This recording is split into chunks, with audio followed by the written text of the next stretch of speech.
atau banyak publik nggak tahu bahwa itu prosesnya sampling sebetulnya. Jadi bukan real count kan. Quick count itu ngambil sampel dari, misalnya kita sekarang ada berapa TPS? 800 ribuan lebih kan? 800 ribu lebih TPS itu diambil itu cuma 10% misalnya. Ada yang ngambil 5%, ada yang ngambil 10%, ada yang ngambil 2,5% dari jumlah TPS. Jadi misalnya kalau ada 800 ribu TPS, Mas Adi, itu mereka ngambil cuman ya 800 TPS begitu. Nggak nyampe 8.000 misalnya. 800 TPS dia ambil berdasarkan random sampling yang mereka lakukan. Kita nggak tahu bagaimana mereka melakukan random sampling. Terus siapa yang ngambil data di lapangan? Terus siapa data itu yang mengentry ke sistem sampai nongol angka di TV-TV itu? Menjamin nggak nih orang-orang mengentry angka ini betul-betul bisa dipercaya begitu? Jadi itu problem. Karena ini prosesnya sampling, bukan semua TPS itu diambil, maka sebetulnya quick count itu adalah prediksi. Dan kita tidak pernah ada pengadilan lembaga survei meskipun ada persatuan lembaga survei asosiasi, tapi asosiasi tidak pernah meninjau hasil mereka, tidak pernah mengaudit pekerjaan mereka. Ini benar apa enggak, bisa dilanjutkan enggak, bisa dikasih izin enggak. Nah, sehingga sampai sekarang ini mereka tetap bermain-main. Satu hal. Kemudian yang kedua yang penting ini yang publik juga nggak tahu nih, siapa yang membayar TV itu untuk melaksanakan quick count. Kan ini blocking time. Blocking time, kemudian berapa bayar, kemudian fungsinya untuk apa. Apalagi di situ di cara menjelaskan quick count itu kan juga ada penggiringan opini seolah ini sudah pasti. Padahal ini hanya baru bagian dari permainan. Nah, tapi yang menarik, quick count hari ini itu kan didahului dengan teman-teman kita bikin dokumenter Dirty Vote. Dirty Vote, sehingga saya melihat ini potret dari proses Dirty Vote ini, angka-angka inilah. Ini angka-angka hasil konversi bansos, hasil dikonversikan dari pejabat-pejabat kepala daerah yang ditunjuk oleh presiden, ada lebih dari 200. Kemudian konversi dari tekanan kepada kepala-kepala desa.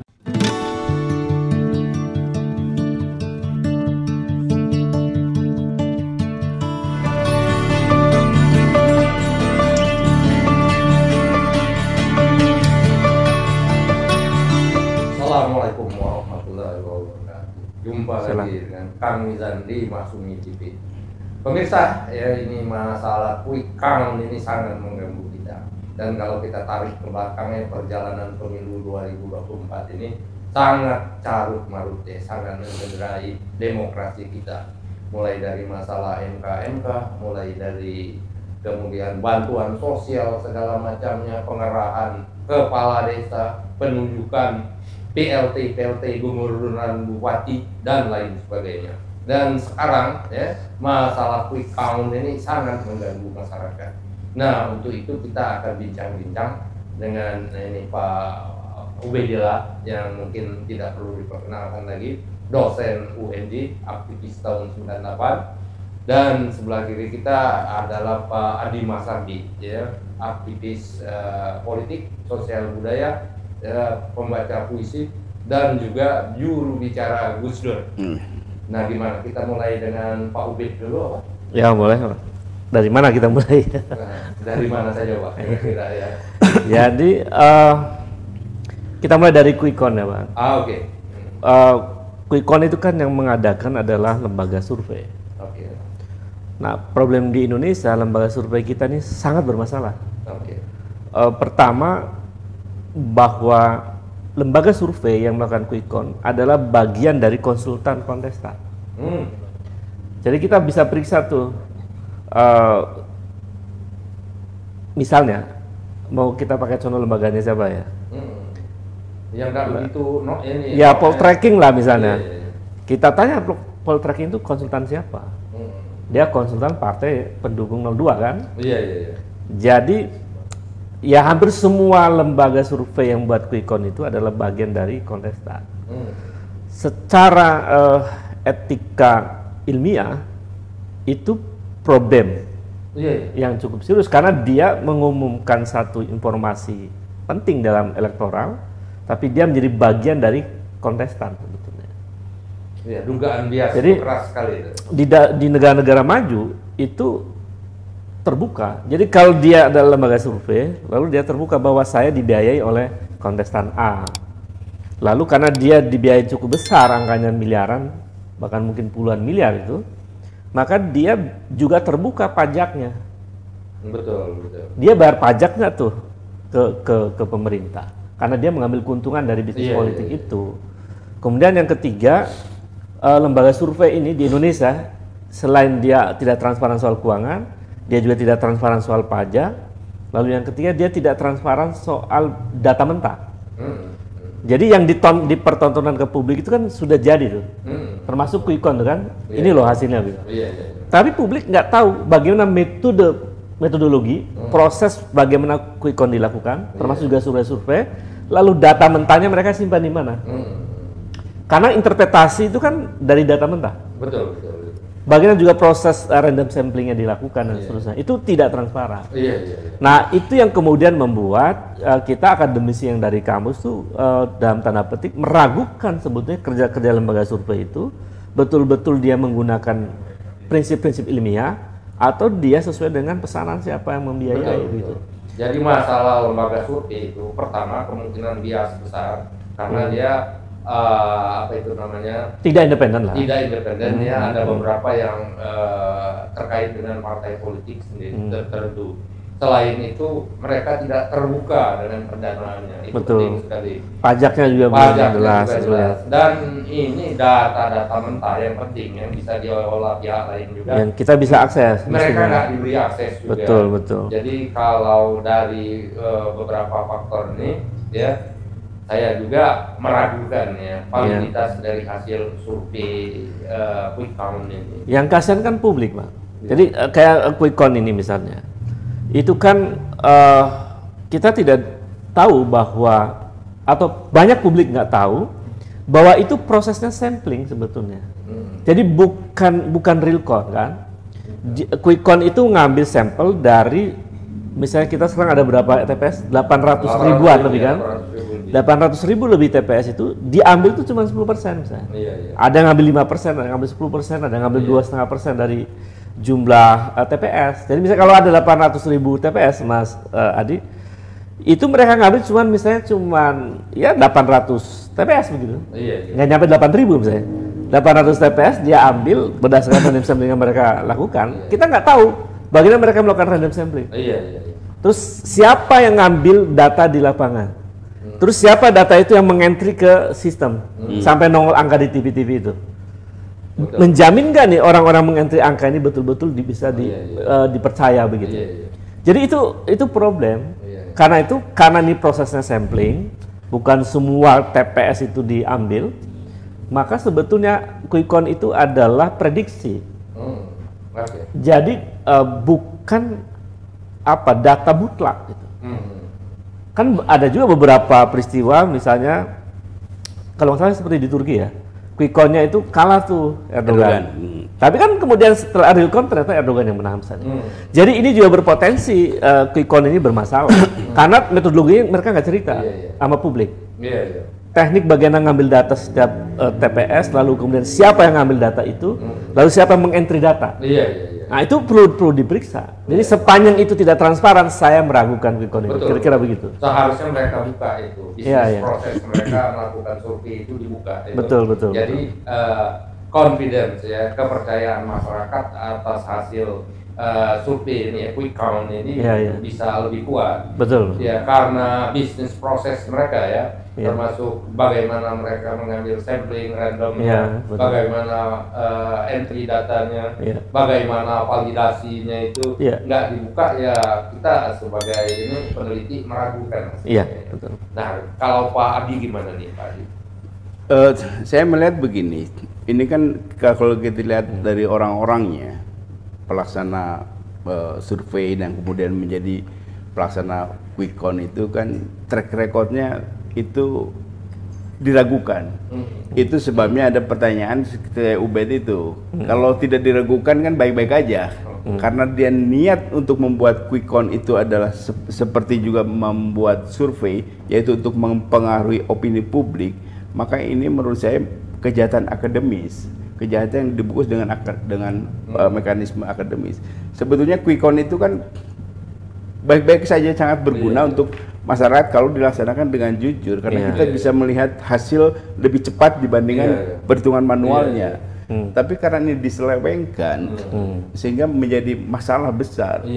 Dan kita tidak pernah ada pengadilan lembaga survei, meskipun ada persatuan lembaga survei, asosiasi, tapi asosiasi tidak pernah meninjau hasil mereka, tidak pernah mengaudit pekerjaan mereka. Ini benar apa enggak, bisa dilanjutkan enggak, bisa dikasih izin enggak. Nah, sehingga sampai sekarang ini mereka tetap bermain-main. Satu hal. Kemudian yang kedua, yang yang penting ini yang publik juga nggak tahu nih, siapa yang membayar TV itu untuk melaksanakan quick count. Kan ini blocking time. Blocking time, kemudian berapa bayar, kemudian fungsinya untuk apa. Apalagi di situ di cara menjelaskan quick count itu kan juga ada penggiringan opini seolah ini sudah pasti. Padahal ini hanya baru bagian dari permainan. Nah, tapi yang menarik, quick count hari ini itu kan didahului dengan teman-teman kita bikin dokumenter Dirty Vote. Dirty Vote, sehingga saya melihat ini potret dari proses Dirty Vote ini, angka-angka inilah. Ini angka-angka hasil konversi bansos, hasil dikonversikan dari pejabat-pejabat kepala daerah yang ditunjuk oleh presiden, ada lebih dari 200. Kemudian konversi dari tekanan kepada kepala-kepala desa, kemudian tekanan dari kelompok-kelompok tertentu. Ini angkanya. Jadi sehingga saya jamin angka-angka yang keluar dari quick count itu bukan real dari hati rakyat, dari suara rakyat. Ini suara-suara siluman bergabung di situ, dan ini menyesatkan. Nah, persoalannya begini, kalau kita protes quick count, KPU kan bilang, loh kan undang-undang menyatakan bahwa hasil itu hasil perhitungan manual. Nanti tunggu, jangan. Jadi kalau kita against quick count, dibilang ya ini kan bukan pasti, kita tidak berdasarkan itu. Tetapi kalau ini kita biarkan, produk nanti KPU itu sesuai dengan quick count. Contoh nih, ketika quick count berjalan, angkanya ajaib begitu, tiba-tiba KPU menyatakan IT-nya dihack. Kemudian begitu hidup lagi, angkanya sesuai dengan quick count. Nah, ini kan permainan-permainan itu yang harus kita hentikan. Menurut saya ini kan pemilu itu kan ada giumnya suara rakyat, suara Tuhan. Jadi harus disucikan. Ini menjaga kesucian suara rakyat ini. Nah, kalau di sini sudah digabung dengan suara iblis, ya menjadi masalah. Itu sebabnya menurut saya, karena ini telah mengacaukan, telah meneror masyarakat dari 3 pendukung itu, paslon 1, 2, 3 itu. Menurut saya mulai minggu depan itu provokasi quick count itu harus dihentikan.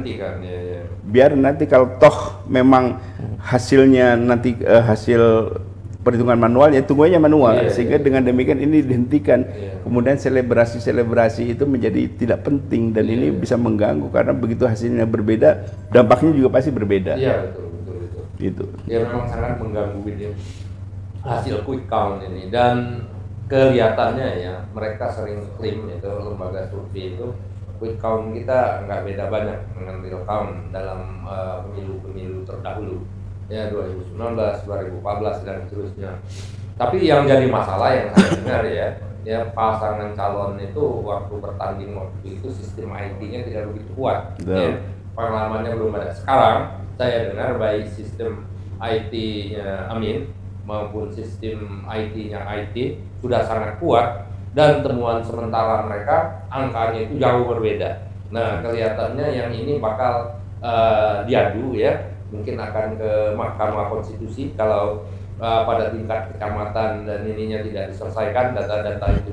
Nah, kalau melihat gini keadaannya, ya kita ada harapan bahwa hasil dari quick count itu jauh berbeda dengan real count ya yang dilakukan oleh sistem IT masing-masing paslon 01 dan 03. Itu yang saya dengar. Tapi gini, ini kan kemajuan teknologi informasi ini kan sudah luar biasa. Dan ini tapi tidak diantisipasi oleh teman-teman di Senayan dan soal undang-undang. Harusnya sih ada 2 sistem perhitungan, satu yang manual, satu lagi yang elektronik. Nah, elektronik ini kan tidak ada di dalam undang-undang. Karena hari ini kan begitu kita potret C1 langsung kirim ke pusat, hari itu juga bisa ketahuan jumlahnya. Kenapa harus menunggu begitu coblosan tanggal 14 harus menunggu tanggal 1 bulan lebih? Nah, sehingga ruang waktu ini kan waktu setan nih, bisa mengubah segala macam. Jadi menurut saya ke depan itu harus dihentikan mekanisme penghitungan seperti ini, tapi ada undang-undangnya, jadi ada paralel. Satu manual, satu lagi yang elektronik. Nah, yang elektronik ini bisa diakses oleh seluruh rakyat Indonesia. Jadi perjalanan suara itu dari tiap TPS itu rakyat bisa mantau, sehingga manipulasi juga tidak sangat kurang di situ. Nah, ini Kang ini menurut Pak Adi ini undang-undang mengenai penghitungan suara ini perlu diperbaiki ya. Ada yang elektronik, ada yang manual. Iya Bang. Jadi itu tidak ada undang-undangnya. Tidak ada undang-undang khusus yang mengatur lembaga survei. Adanya di beberapa pasal saja yang menghendaki bahwa lembaga survei itu boleh quick count 2 jam setelah penutupan selesai perhitungan, selesai pencoblosan. Itu juga diputuskan di Mahkamah Konstitusi. Dari jam 1, 2 jam berarti jam 3. Maka jam 3 boleh quick count. Hanya sebatas itu aturan-aturannya. Termasuk juga lembaga survei boleh melakukan survei diumumkan ke publik di saat masa kampanye. Itu jika lembaga survei itu terdaftar di KPU. Lalu dia menjadi anggota asosiasi. Ini cuman regulasi yang sifatnya prosedural teknis. Dia tidak mengatur hal-hal etik. Hal-hal yang lebih rigid tentang lembaga survei itu, Bang. Seperti tadi soal pajak, soal sumber keuangan, soal transparansi itu nggak ada aturan. Padahal itu penting. Jadi memang perlu ada regulasi baru yang mengatur lembaga-lembaga survei ini supaya nggak liar seperti yang sekarang terjadi. Nah, pada titik itu menurut saya memang dimanfaatkan oleh pemain survei untuk berbisnis di arena politik. Dan masyarakat dalam tanda petik sebetulnya terprovokasi dan tertipu kan sebetulnya. Karena sebetulnya quick count itu kemudian seolah-olah dianggap sebagai hasil final gitu. Padahal itu adalah prediksi dari data sampling. Jadi masyarakat perlu ditegaskan sekali lagi bahwa quick count itu bukan hasil sebenarnya. Hasil sebenarnya dari pemilu adalah real count yang dilakukan oleh KPU. Meskipun tadi betul catatan dari Mas Adi bahwa semodern ini, kenapa kita nggak punya teknologi untuk menghitung cepat hasil pemilu? Nah, akhirnya saya berkesimpulan ini jawabannya memang dipelihara gitu. Jadi selalu dibuat seperti ini agar bisa bermain angka dalam hasil pemilu. Ini juga menunjukkan bahwa Joko Widodo gagal. Karena sejak awal Joko Widodo mengatakan bahwa dia ingin membangun akses internet di seluruh Indonesia. Kan alasan KPU kenapa nggak pakai sistem IT untuk perhitungan cepat, itu alasannya karena tidak semua daerah terakses internet. Padahal Jokowi 10 tahun lalu bilang akan bangun internet di mana-mana kan itu. Jadi ini juga fakta bahwa di akhir kekuasaan Jokowi dalam isu ini, dalam maksudnya dia gagal untuk membangun akses internet masyarakat kan. Jadi ternyata banyak persoalan dalam soal quick count dan lembaga survei ini, dan saya kira masyarakat kemudian pada akhirnya sekarang menjadi paham bahwa banyak analis para ilmuwan yang mengatakan bahwa demokrasi kita hari ini mengalami kemunduran, itu sekarang melengkapi, menyempurnakan data kemunduran itu. Karena dan ternyata para aktor-aktor yang membuat demokrasi rusak itu adalah diantara para dalam tanda petik kelompok keilmuan yang ada di lembaga survei misalnya. Saya sih kawan-kawan lain ya, profesor nih bilang yang kemarin itu deklarasi di beberapa universitas itu bilang ini terjadi semacam ada pelacuran intelektual. Jadi pelacuran intelektual yang dilakukan oleh para peneliti di lembaga survei yang tidak mau transparan tentang metodologi surveinya. Dan demi kepentingan bisnis politik dia kemudian melacurkan diri untuk memenangkan calon tertentu misalnya. Jadi saya kira ini kita harus keras juga sih kepada lembaga survei, dan mungkin satu saat kita bisa berdebat langsung dengan orang-orang lembaga survei itu untuk membongkar sebetulnya mereka ini seperti apa metodologinya dan dari mana uangnya dan bagaimana dan susah. Saya kira bisa ramai itu. Penting untuk dibongkar dan isu ini harus menjadi isu penting di tengah pemilu ini. Mungkin harus diterbitkan undang-undang Pak yang mengatur lembaga survei ini yang secara rigid mengatur masalah metodologi, pembukaan ini akses keuangan dan lain-lain. Iya, saya kira itu solusinya. Kan ini kalau saya melihat begini, ini kan sudah menjadi profesi. Setiap profesi itu harus, apalagi yang sudah terorganisir, harus ada kode etik profesi. Kayak kedokteran, wartawan kan punya kode etik. Nah, mereka ini nggak punya. Nah, saya sangat sependapat dengan Kang Ubed bahwa ini memang teman-teman kita para akademisi, para intelektual itu bukan hanya pelajar, saya bilang. Untuk mereka ini mayoritas pelaku polling ini, survei ini parasit demokrasi, benalu demokrasi. Dia hidup di dalam pohon demokrasi, pohonnya meranggas, dia sendiri kaya raya, hidupnya mulia. Padahal pohon dia nggak pernah melihara, mana ada benalu bisa mempertahankan pohonnya. Nah, ini benalu demokrasi, parasit demokrasi orang-orang ini. Dan ini harus, kalau pohon ada benalunya harus dirontokkan. Harus diambil. Harus diambil, beda dengan ada anggrek kan. Anggrek juga bagian dari seperti benalu, tapi kan indah begitu ada di pohon itu. Ini enggak, ini merusak pohon demokrasi kita meranggas. Ini orang teman-teman kita ini memang saya meragukan juga etika dan moralitas teman-teman ini. Dia mau mengelabui rakyat dengan hasil survei dan kemudian dijadikan opini publik. Dia dapat uang miliaran, tetapi rakyat tersesat. Dia tidak bisa lagi membedakan mana pemimpin yang benar, mana yang enggak. Ini kan kelakuan mereka.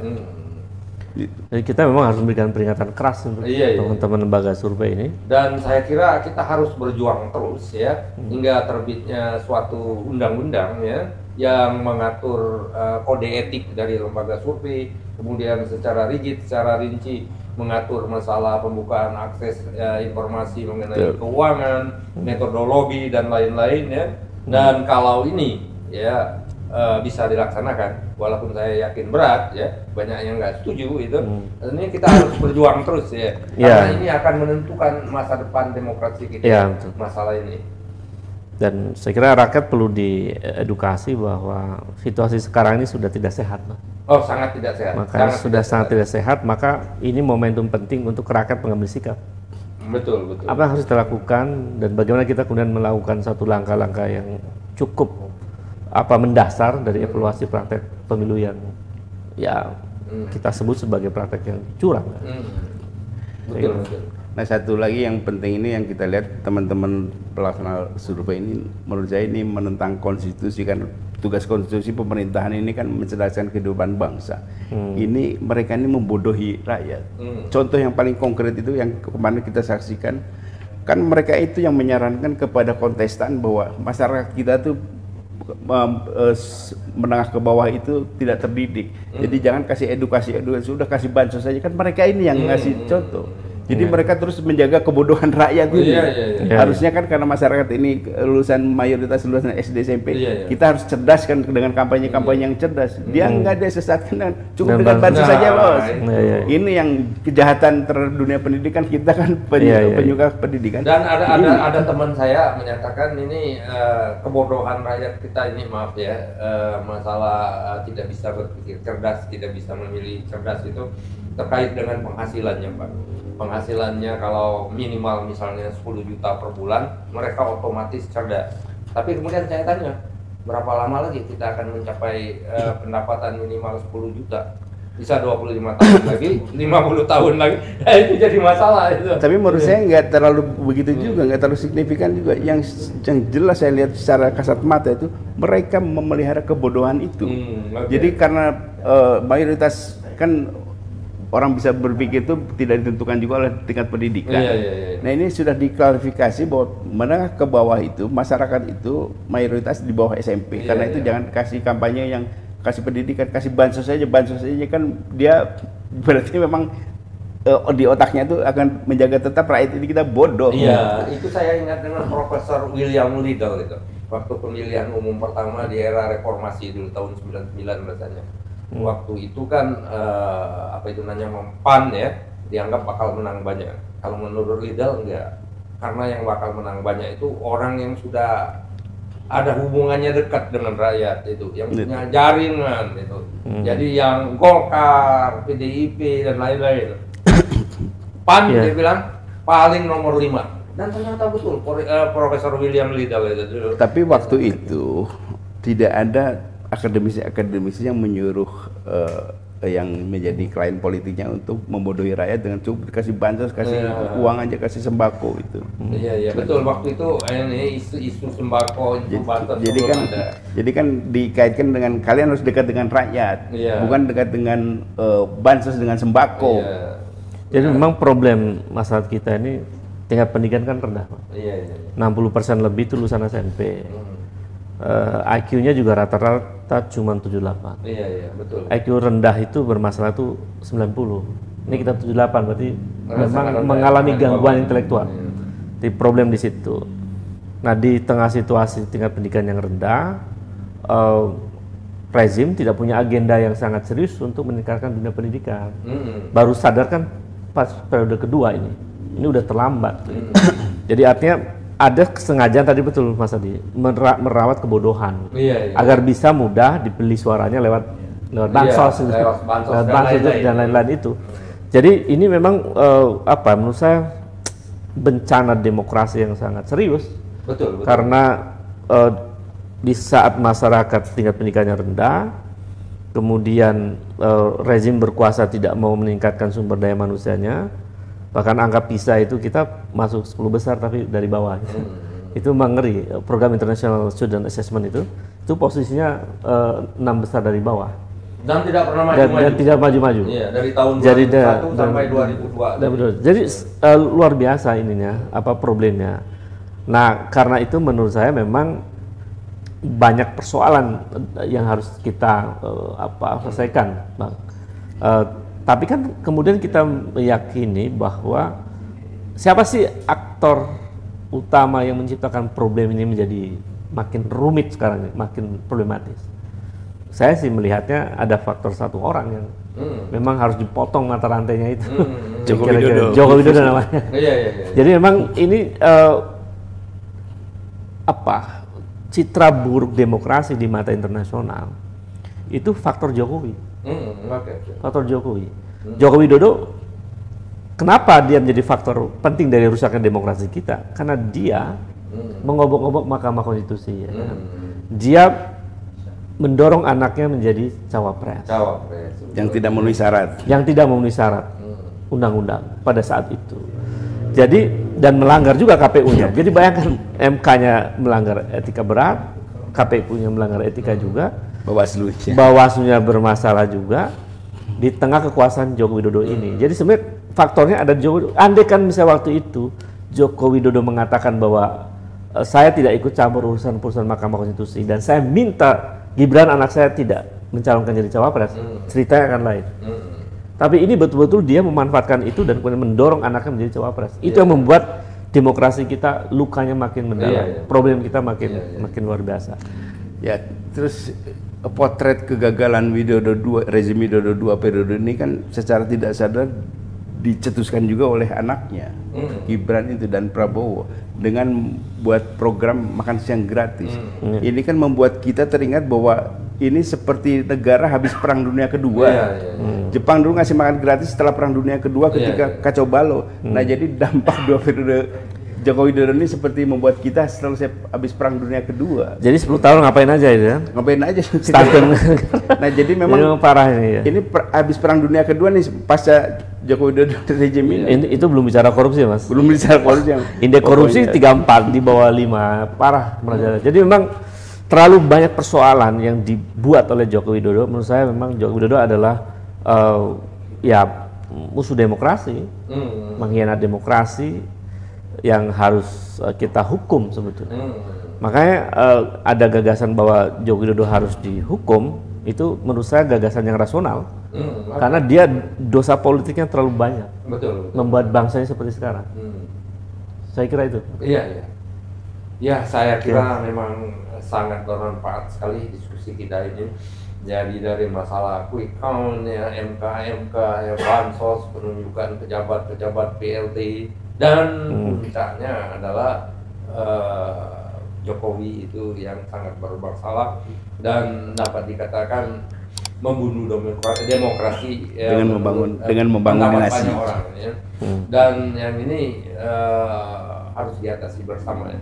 Jadi Pak Jokowi ini menurut anggapan publik itu merupakan public enemy, musuh banyak orang itu di mana-mana itu. Saya kira demikian Pak ya ini bincang-bincang kita harap ya hasil dari komputasi internal ya pasangan calon 01 dan 03 ini dapat mengalahkan hasil-hasil yang dibuat oleh KPU ya. Perjuangannya mulai di kecamatan. Kalau perjuangannya sukses di kecamatan, biasanya kabupaten, kota, provinsi dan nasional baik. Jadi titiknya perjuangannya itu di kecamatan dengan memiliki dokumen-dokumen yang sah ya, yang tanda tangan basah, dan mereka sudah dibekali dulu hasil-hasil ya berdasarkan komputasi mereka. Demikian pemirsa, saya kira ada tambahan. Cukup ya. Demikian pemirsa, semoga ini memberi pencerahan bagi kita bersama dan kita masih berharap ya hitungan-hitungan ini tidak akan jauh berbeda dari hitungan internal sistem IT dari masing-masing pasangan calon. Demikian, wabillahi taufiq wal hidayah. Wassalamualaikum warahmatullahi wabarakatuh. Waalaikumsalam warahmatullahi wabarakatuh.